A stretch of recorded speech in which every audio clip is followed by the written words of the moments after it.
那美国真正的目的是什么呢？美国国家安全战略这第一优先级就是西半球，是为了驱赶我们离开拉美小院高墙，进而进一步以工业国剪刀差对南美进行资源掠夺吗？完全不是。现在美国跟南美一样，它都是资源国。美国再工业化，在它本身金融业作为国本，外部无法绕开我们的产业链，内外交困的这个局面下，它是很难回归的。那南美的资源对美国来说是无法带来一套完整的经济收益模型的。那这个生意不盈利啊，真正的情况是什么呢？大家要看到近期美国对铜银以及委内瑞拉的石油的一系列的金融操作，就能有一个端倪了。未来美国还是需要打美元这张牌的，那么盈利模式就呼之欲出了，就是用美元绑住南美的资源，用美军威胁不了全球，但是可以威胁南美，它还是有这个优势的。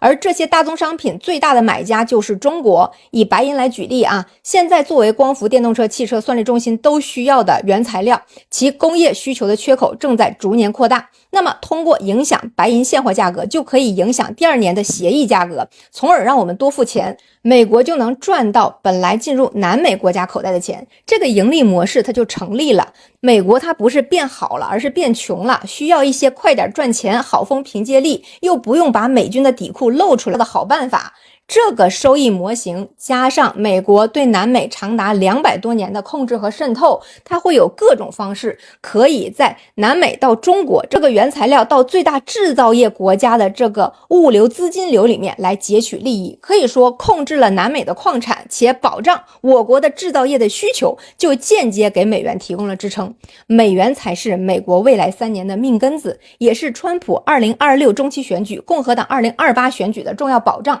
不赚钱怎么连任？没有信用支撑怎么赚钱？现在好了，美元的信用在东大制造业对于南美矿产的需求上面，这样再理解一下为什么贝森特可以要求修改措辞，为什么日媒爆出川普对高市早苗的电话很严厉，各大华尔街开始看多中国，是不是就通顺多了？那我们要怎么办呢？全球的银主要都在墨西哥和秘鲁，那我们的破局点啊，其实反而在欧洲。而在安全报告中，战略部分的第2部分聊到亚洲战略的时候，副标题是赢得经济未来，以实力为基础，预防军事冲突，